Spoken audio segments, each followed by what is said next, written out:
মনির, কখন ভবনটি থেকে সিটি কর্পোরেশনের লোকজন রাসায়নিকের মজুদ সরানোর কাজ শুরু করতে পারে বলে জানতে পেরেছেন এবং সেখানে কী ধরনের রাসায়নিক রয়েছে?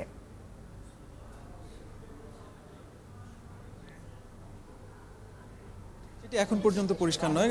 মূলত গত বুধবার রাতে যে অগ্নিকাণ্ডটি হয়েছে তারপর আমরা যখন এখানে কাজ করতে আসার পরপরই এখানকার এলাকাবাসী যারা ছিলেন তারা আমাদেরকে যেটি বলেছিলেন যে ওয়াহিদ ম্যানশনের ঠিক উল্টো পাশের যে ভবনটি, সেই ভবনটিও আগুনে আংশিকভাবে ক্ষতিগ্রস্ত হয়েছে। সেই ভবনের নিচ তলায় এখানে কেমিক্যালের মজুদ আছে।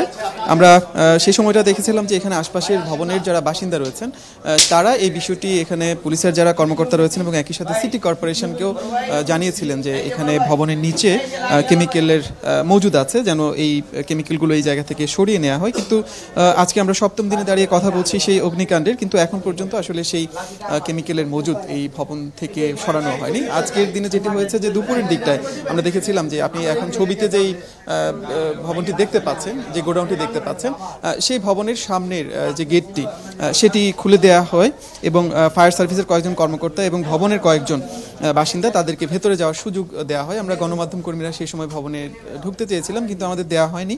পরবর্তীতে পেছনের অন্য একটি দরজা দিয়ে আমরা এসে দেখতে পারি যে এখানে ভবনের নিচ তলায় অনেকগুলো কেমিক্যালের এখানে মজুত করে রাখা হয়েছে এবং আশপাশের ভবনের যারা বাসিন্দা রয়েছেন তারাও কিন্তু আমাদের যখন দেখলেন তখন কিন্তু তারাও আমাদের কাছে অভিযোগ করেছেন যে বারবার তারা প্রশাসন এবং অন্যান্য সংস্থা যারা এই জায়গাতে কাজ করছেন তাদেরকে বিষয়টি জানাচ্ছেন, কিন্তু এখন পর্যন্ত আসলে এই কেমিক্যালের যে মজুদ সেটি এই জায়গা থেকে এখন পর্যন্ত সরানো হয়নি, যে কারণে তারা এক ধরনের আতঙ্কের মধ্যে কিন্তু রয়েছে। কারণ অনেক বড় একটি অগ্নিকাণ্ড হয়েছে, সেই স্মৃতি তাদের মনে এখনও রয়ে গেছে এবং তার মধ্যে যখন এখানে রাসায়নিকের এই ধরনের মজুদ থাকে সেটি খুবই স্বাভাবিক যে তারা আসলে ভীষণ উদ্বিগ্ন। তারা চাচ্ছেন যে যত দ্রুত সম্ভব এখান থেকে এই কেমিক্যালের যে মজুদ যেগুলো রয়েছে সেগুলো যেন সরিয়ে নেওয়া হয়। আসলে কী ধরনের কেমিক্যাল সেটি এখন পর্যন্ত আমরা নিশ্চিতভাবে জানাতে পারছি না, তবে আশপাশের ভবনের বাসিন্দাদের সাথে কথা বলে আমরা জেনেছি যে এখানে আসলে যারা ছিলেন এই কেমিক্যালের যারা মালিক তারা তাদেরকে বলেছিলেন যে মূলত এখানে রং তৈরির জন্যই এই কেমিক্যালগুলো ব্যবহার করা হয় এবং আগুন লাগার আগেও তারা বেশ কয়েকবার এই কেমিক্যালগুলো এই জায়গা থেকে সরিয়ে নেবার জন্য তাদেরকে অনুরোধ করেছিলেন, কিন্তু শেষ পর্যন্ত আসলে সেই কেমিক্যালগুলো এই জায়গা থেকে সরেনি। এখন তাদের আহ্বান, যেহেতু সরকার একটি শক্ত অবস্থান নিয়েছে এই কেমিক্যালের গোডাউন পুরান ঢাকা থেকে সরিয়ে নেবার জন্য, তারা চাচ্ছেন যে অনতিবিলম্বে এখান থেকে এই ভবনের নিচে যে কেমিক্যালগুলো এখন পর্যন্ত মজুদ রয়েছে সেগুলো যেন সরিয়ে নেওয়া হয়। আর আজকে সারাদিন আমরা সকাল থেকে রয়েছি চুড়িহাট্টার এই জায়গাতে।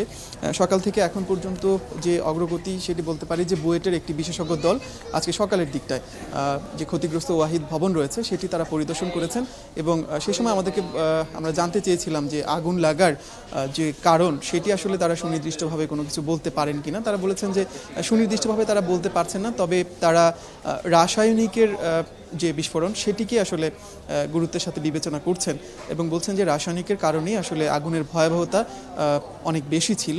এর পাশাপাশি আপনি জানেন যে অগ্নিকাণ্ডের পরপরই ঢাকা দক্ষিণ সিটি কর্পোরেশন বুয়েটের বিশেষজ্ঞদের নিয়ে একটি কমিটি করেছিল যে ওয়াহিদ ভবন এবং আশপাশের যে ভবনগুলো অগ্নিকাণ্ডে ক্ষতিগ্রস্ত হয়েছিল সেই ভবনগুলো আসলে কতটা ঝুঁকিপূর্ণ, আদৌ সেই ভবনগুলো আবার ব্যবহার উপযোগী কিনা।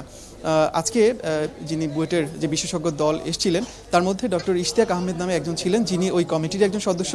তিনি আমাদের বলেছেন যে তারা এরই মধ্যে ঢাকা দক্ষিণ সিটি কর্পোরেশনকে প্রতিবেদন দিয়েছেন এবং সেই জায়গাতে বলেছেন যে আরও কিছু পরীক্ষা নিরীক্ষার পর ওয়াহিদ ভবন যেটি রয়েছে সেটি সংস্কার করে হয়তো ব্যবহার করা যাবে এবং আশপাশে অন্যান্য যে ভবনগুলো আংশিকভাবে ক্ষতিগ্রস্ত হয়েছে তাদের পক্ষ থেকে বলা হচ্ছে যে সেই ভবনগুলো সংস্কারের পর আসলে ব্যবহার উপযোগী।